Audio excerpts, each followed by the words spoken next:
In this instructional video, we're going to continue practicing approximating our non-perfect square roots. For our square root of 6, we want to identify the smaller and the larger perfect squares. Smaller than 6, we have the perfect square of 4, which we know is 2 times 2. Larger than 6, we have the perfect square of 9, which we know is 3 times 3. The 2 is our smallest number, so that's going to be our whole number part of our decimal. To find our decimal point, we're going to list out the values 4 to 9.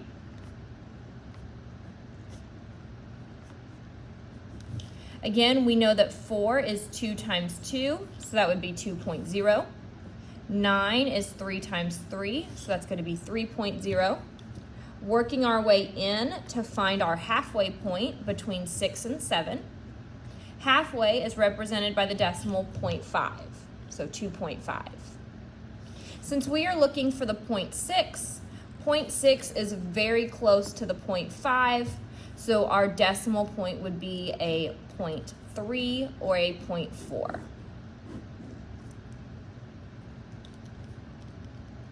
For the square root of 30, we again are going to identify the perfect squares that come before and after that non-perfect square. 25 is a perfect square that is smaller than 30, 5 times 5. 36 is a larger perfect square that comes after 30, 6 times 6. The smaller number, 5, is going to be a part of our answer. To find the decimal point, we're going to list out the values 25 to 36.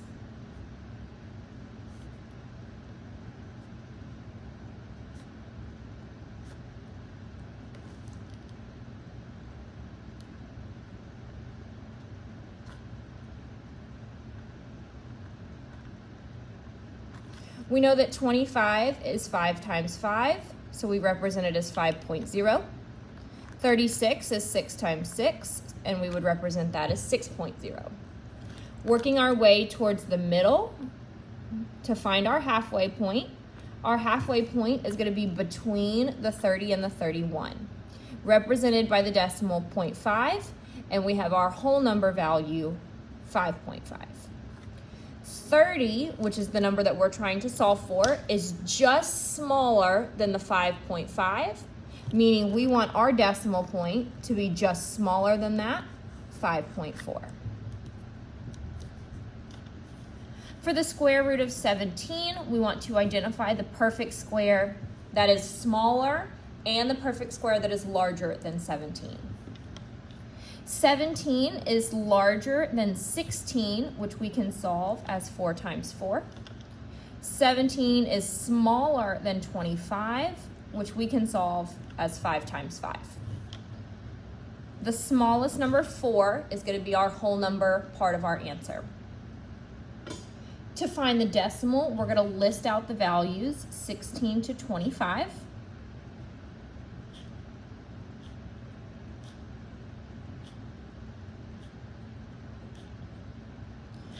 $16 we know is 4 times 4, represented by 0.0. 25 is 5 times 5, represented by 5.0. Working towards the middle to find our halfway point between the 20 and the 21. Halfway is the decimal 0.5. With our whole number, it would be 4.5. The number we're looking to find is 17. 17 is just after the 4.0, so that next decimal point would be a 4.1.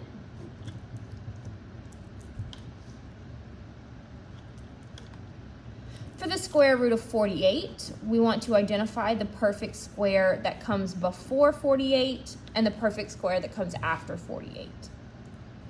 Smaller than 48 would be 6 times 6, giving us the square root 36. Larger than 48 would be 7 times 7, giving us the perfect square 49. 6 being the smallest number represents the whole number part of our decimal. To find the decimal point, we're going to list out the values from 36 to 49.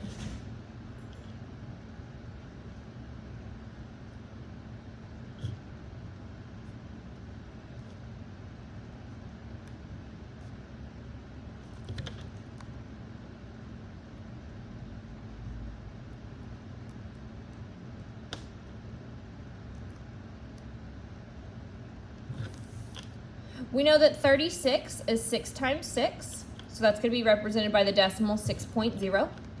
And 49 is represented by 7.7. 7.0 because 7 times 7 is 49. Working our way towards the middle, we're going to find our halfway point, which would put us between the 42 and the 43. Halfway, we know, is represented by 0.5. Since our whole number is 6, that decimal would be 6.5. We're trying to solve for 48. 48 is very close to the 49, as close as you can get, meaning we want a decimal that's very close to 7.0, putting our decimal point at 6.9.